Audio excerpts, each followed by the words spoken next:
திவினேஷ் அவர்கள் புது வீட்டுக்கு குடியேறியிருக்காரு அப்படின்னும், மேலும் அவரோட லைஃப்ல இப்ப என்ன மாதிரியான விஷயங்கள்லாம் நடந்திருக்கு அப்படிங்கிறத, அவங்களோட அப்பா, அம்மா ரீசென்ட்டா ஏகப்பட்ட விஷயங்கள ஷேர் பண்ணியிருக்காங்க. அதெல்லாம் என்ன அப்படிங்கிறது தான் இந்த ஒரு வீடியோல நம்ம பார்க்க போறோம். சரிகமப நிகழ்ச்சியின் மூலியமா ரசிகர்கள் மத்தியில மிகப்பெரிய வரவேற்பு பெற்றிருந்தவர் தான் திவினேஷ். நிகழ்ச்சியோட ஆரம்பத்திலிருந்து கடைசி வரைக்கும் பழைய பாடல்கள் பாடி ரசிகர்களோட மனதில குடியேறினாரு அப்படின்னு தான் சொல்லணும். அண்ட் அந்த சீசனோட டைட்டிலையுமே அவர் வின் பண்ணியிருந்தாரு. அவருக்கு கிட்டத்தட்ட ரூ. 10,00,000 பரிசு தொகையா கொடுக்கப்பட்டிருந்துச்சு.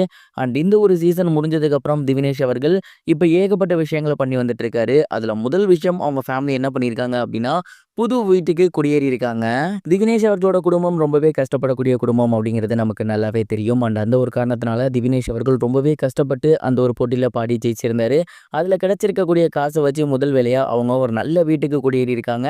அண்ட் ஓவராலா இருக்க காச வச்சு புது வீடெல்லாம் அவங்க வாங்கல. வாடகை வீட்டுக்கு தான் போயிருக்காங்க. பட் இதற்கு முன்னாடி வந்து ரொம்பவே கஷ்டப்படக்கூடிய நிலைமையில இருந்திருக்காங்க. அத கம்பேர் பண்ணும்போது இப்ப அவங்களோட லைஃப் ரொம்பவே அப்கிரேட் ஆகியிருக்கு அப்படின்னும், கண்டிப்பா இப்ப நாங்க வாடகை வீட்ல இருக்கோம். இன்னும் போக போக சொந்த வீடு கூட எங்க பையன் வாங்குவான் அப்படின்னு ரொம்பவே எமோஷனலா அவங்களோட அம்மா ஷேர் பண்ணியிருந்தாங்க. திவினேஷ் அவர்கள் கிட்ட நாங்க ஆரம்பத்துல இருந்தே எங்களோட வறுமையெல்லாம் சொல்லி தான் வளர்த்துக்கிட்டு இருக்கோம். அவனுக்கு குடும்ப கஷ்டம் என்ன அப்படிங்கிறது தெரியும். அவனும் இந்த வீட்டுக்கு ஏதாவது பண்ணணும் அப்படின்னு ரொம்பவே ஆசைப்பட்டான். அந்த ஒரு காரணத்தினால தான் ரொம்பவே வெறி கொண்டு பாடுனான். பழைய பாடல்கள் ரசிகர்களுக்கு பிடிக்குமா அப்படிங்கிற சந்தேகம் அவனுக்கு இருந்துச்சு. ஆனா ரசிகர்கள் அவனுக்கு மிகப்பெரிய ஒரு வரவேற்பு கொடுத்திருந்தாங்க. ஃபைனல்ல ஜெயிக்கிற வரைக்குமே அவனால இத நம்பவே முடியல. ஜெயிச்சதுக்கப்புறம் அந்த காச வச்சு முதல்ல நம்ம ஒரு நல்ல வீட்டுக்கு போலாமா அப்படின்னு சொன்னது கூட அவன் தான். இந்த வயசுலயே அவ்ளோ மெச்சூரா பிஹேவ் பண்றான் அப்படிங்கிற மாரி அவங்க அம்மா சொல்லியிருந்தாங்க. மேலும் திவினேஷ் கிடைச்ச பரிசு தொகையில அவங்க அப்பாக்கு தொழிலுக்கு ஒரு சில விஷயங்களுக்குமே வந்து ஹெல்ப் பண்ணியிருக்கான். இந்த மாரி ஏகப்பட்ட விஷயம் இந்த வயசுலயே பண்ணியிருக்கான் அப்படின்னு ரொம்பவே எமோஷனலா பேசியிருந்தாங்க. திவினேஷ் அவர்களோட ஃபேமிலி இப்போ புது வீட்டுக்கு குடியேறியிருக்காங்க அப்படிங்கிறது ரொம்பவே வைரலா போய்க்கிட்டு இருக்கு. இந்த சின்ன வயசுலயே திவினேஷ் இவ்வளோ சிறப்பா செயல்பட்டிருக்கிறத பார்த்து எல்லாருமே வாழ்த்து தெரிவிச்சு வந்துட்டு இருக்காங்க.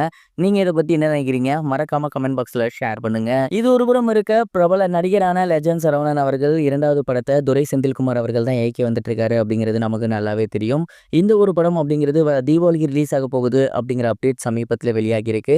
துரை செந்தில்குமார் அவர்கள் ஏற்கனவே காக்கி சட்டை, கொடி போன்ற சூப்பர் ஹிட் படங்களை இயக்கியிருந்தாரு. சமீபத்தில கருடன் படமும் மிகப்பெரிய ஒரு வெற்றி. அத தொடர்ந்து இப்ப அவரு நேரடியா லெஜண்ட் சரவணன வச்சு 2வது படம் பண்ணிட்டு இருக்காரு.